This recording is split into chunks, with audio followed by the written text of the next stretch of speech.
Assalamualaikum warahmatullahi wabarakatuh. Kami dari kelompok 6 yang beranggotakan Divara Amalia MJ dengan NIM 2002106019 dan saya Desika Niasari dengan NIM 162418087 akan membahas materi mengenai kepailitan yang diampu oleh dosen kami Ibu Farida Stianingrum Universitas PGRI Madiun Prodi Pendidikan Akuntansi.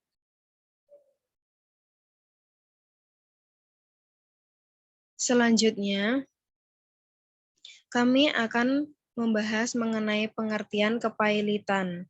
Di sini pengertian kepailitan itu sendiri dapat didefinisi kepailitan dalam undang-undang dan KPKPU bab 1 pasal 1 butir 1 adalah sita umum atas semua kekayaan debitur pailit yang pengurusannya dan pemberesannya dilakukan oleh kurator di bawah pengawas.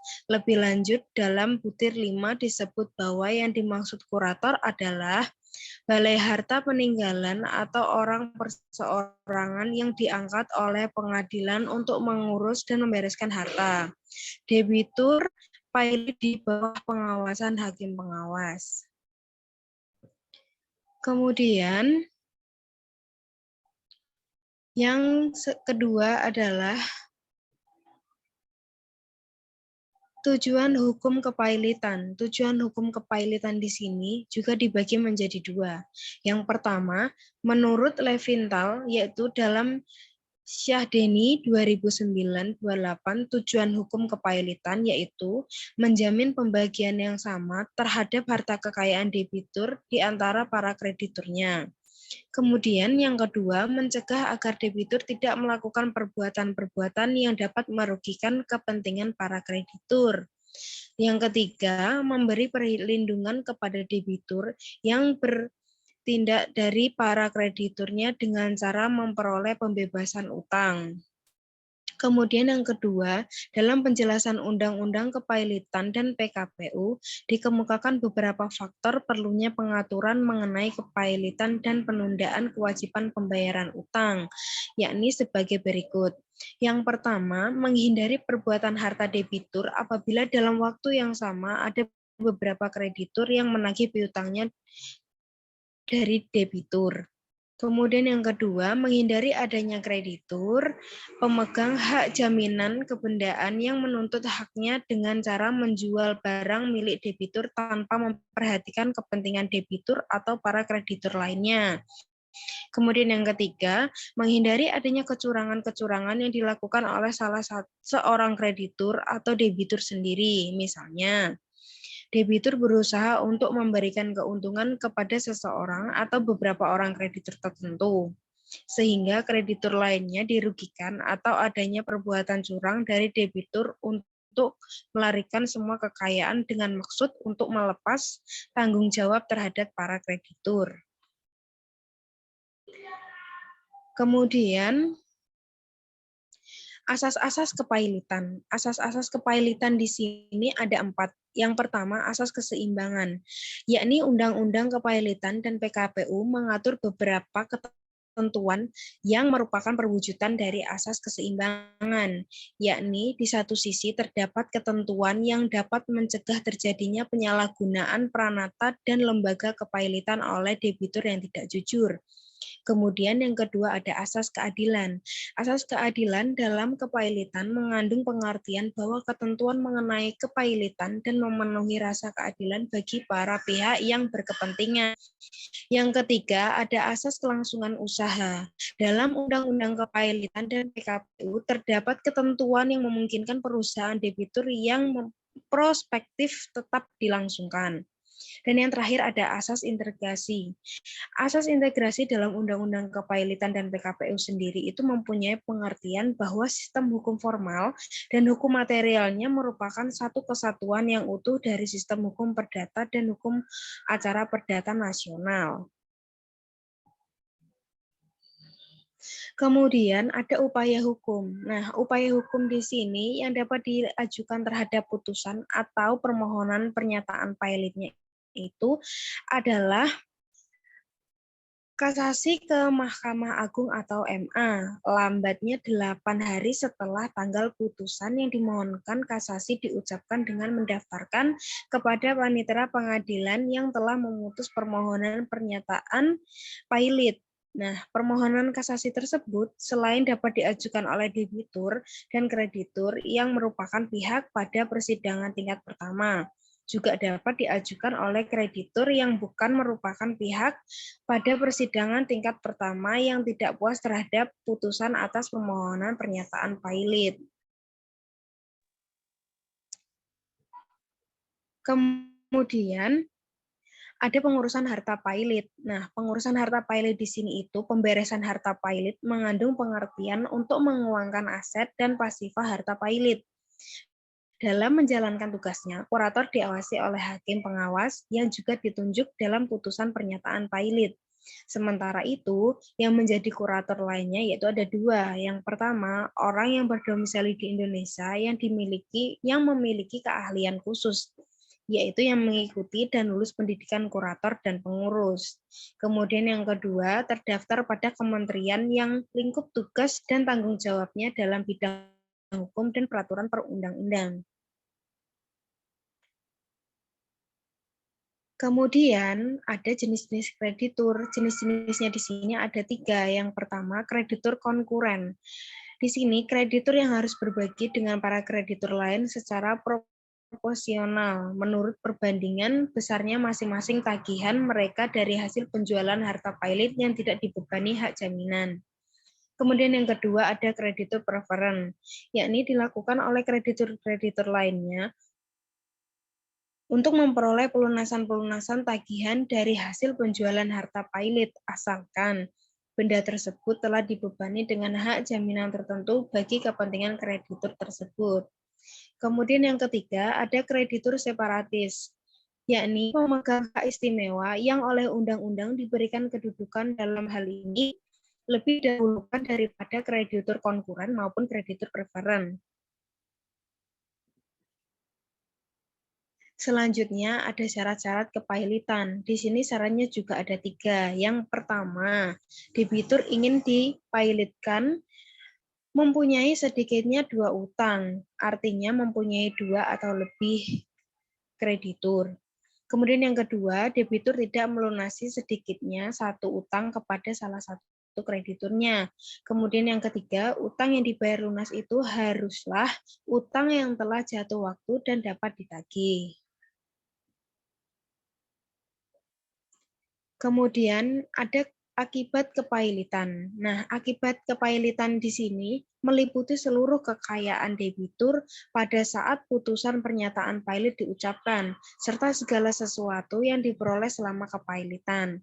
Terdapat beberapa harta debitur yang tidak dimasukkan sebagai harta pailit. Di antaranya ada 3. Yang pertama, benda, yakni termasuk yang benar-benar dibutuhkan oleh debitur sehubungan dengan pekerjaannya, perlengkapannya, alat-alat medis yang digunakan untuk kesehatan, bahan makanan dan tempat tidur yang digunakan debitur dan keluarganya. Kemudian yang kedua, segala sesuatu yang diperoleh debitur dalam pekerjaannya sendiri sebagai penggajian dari suatu jabatan atau jasa, sebagai upah, pensiun, uang tunjangan, sejauh yang ditentukan oleh hakim pengawas. Kemudian yang ketiga, uang yang diberikan kepada debitur untuk memenuhi suatu kewajiban memberikan nafkah menurut undang-undang.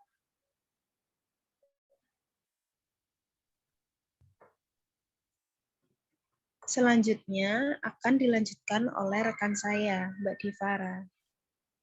Baik, selanjutnya ada permohonan pernyataan pailit. Putusan atas permohonan kenyataan pailit dan lain-lain yang berkaitan dengan ditetapkan oleh pengadilan niaga yang wilayah hukumnya meliputi daerah tempat kedudukan hukum debitur. Berkenaan dengan ketentuan tersebut, permohonan pernyataan pailit diajukan kepada Ketua Pengadilan Niaga yang berwenang. Panitera Pengadilan Niaga mendaftarkan permohonan pernyataan pailit pada tanggal permohonan yang bersangkutan diajukan kepada permohonan diberikan tanda terima tertulis yang ditandatangani oleh pejabat yang berwenang dengan tanggal yang sama pada pendaftaran. Pihak-pihak yang berhak mengajukan permohonan pailit, yaitu satu, kreditur atau beberapa kreditur. Dalam pengertian atas meliputi kreditur konkuren, kreditur separatis maupun kreditur preferen. Dua, debitur sendiri. Seseorang debitur dapat mengajukan permohonan pernyataan pailit terhadap dirinya apabila memenuhi syarat, yaitu mempunyai dua atau lebih kreditur dan debitur sedikitnya tidak membayar satu utang yang telah jatuh waktu dan dapat ditagih. 3. Kejaksaan untuk kepentingan umum. Kejaksaan dapat mengajukan permohonan pailit dengan alasan untuk kepentingan umum dan syarat untuk pengajuan permohonan pailit telah dipenuhi. 4. Bank Indonesia. Dalam hal debitur adalah bank. Permohonan pernyataan pailit dapat diajukan oleh Bank Indonesia atau BI. 5. Badan Pengawasan Pasar Modal, Lembaga Keuangan atau Bapepam LK. Perusahaan efek, bursa efek, lembaga clearing, dan penjaminan, serta lembaga penyimpanan dan penyelesaian. Permohonan pernyataan pailit hanya dapat diajukan oleh Bapepam. Berakhirnya kepailitan. Setelah kepada kreditur telah dicocokkan piutangnya dibayarkan dalam jumlah yang penuh piutang mereka atau segera setelah daftar pembagian penutupan menjadi pengikat, maka berakhirlah kepailitan. Selanjutnya, kurator kewajiban melakukan sebagai berikut. 1. Membuat pengumuman mengenai berakhirnya kepailitan dalam Berita Negara Republik Indonesia dan Surat Kabar. 2. Memberikan pertanggungjawaban mengenai pengurusan dan pemberesan yang telah dilakukan kepada pihak hakim pengawas paling lama 30 hari setelah berakhirnya kepailitan. 3. Menyerahkan semua buku dan dokumen mengenai harta pailit yang ada pada kurator kepada debitur dengan tanda bukti penerimaan yang sah. Tugas kurator sebagai berikut. 1. Melaksanakan semua upaya untuk mengamankan harta pailit dan menyimpan semua surat dokumen, uang, perhiasan, dan surat berharga lainnya. 2. Membuat pencatatan harta pailit paling lambat 2 hari setelah menerima surat keputusan pengangkatan sebagai kurator. 3. Membuat daftar yang menyatakan sifat, jumlah piutang, dan uang harta pailit. 4. Melakukan rapat pencocokan perhitungan yang diserahkan oleh kreditur dengan cara catatan yang telah dibuat sebelumnya dan keterangan debitur pailit jika terdapat keberatan terhadap penagihan yang diterima. Perbuatan hukum yang merugikan kreditur dalam jangka 1 tahun sebelum putusan yang diucapkan, sedangkan perbuatan tersebut tidak wajib dilakukan debitur kecuali sebaliknya dianggap mengetahui bahwa perbuatan tersebut akan mengakibatkan kerugian. 1. Dilakukan oleh debitur yang merupakan badan hukum atau terhadap badan hukum lain dalam satu grup di mana debitur adalah anggotanya. 2. Dilakukan oleh debitur perorangan atau kepentingan, yaitu suami istri, anak angkat, dan keluarganya. 3. Dilakukan oleh debitur yang merupakan badan hukum atau untuk kepentingan, yaitu anggota direksi, perorangan, maupun bersama-sama secara langsung atau tidak langsung dalam kepemilikan pada debitur lebih dari 50% dari modal disetor atau dalam pengadilan badan hukum tersebut. 4. Merupakan perjanjian saat kewajiban debitur jatuh melebihi kewajiban pihak dengan siapa perjanjian tersebut dibuat. 5. Merupakan pembayaran atas pemberian jaminan untuk utang yang belum jatuh tempo atau tidak dapat tertagih. Dalam hukum kepailitan berlaku asas umum dalam hukum perdata, yaitu 1. Hukum memberikan undang-undang terhadap seseorang kreditur yang mengajukan permohonan pembatalan semua perbuatan yang tidak diwajibkan untuk dilakukan oleh debitur terhadap harta kekayaan yang diketahui oleh debitur perbuatan tersebut merugikan kreditur. 2. Asas action Pauliana juga diberlakukan dalam hukum kepailitan bahwa Untuk kepentingan harta pailit kepada pengadilan dapat dimintakan pembatalan segala perbuatan hukum debitur yang telah dinyatakan pailit dan merugikan kepentingan kreditur yang dilakukan sebelum putusan pernyataan pailit diucapkan. 3. Pembatalan tersebut dapat dilakukan apabila dapat dibuktikan bahwa pada saat pembuatan hukum dilakukan, mengetahui bahwa perbuatan hukum tersebut akan mengakibatkan kerugian bagi kreditur. Yang terakhir, kesimpulan.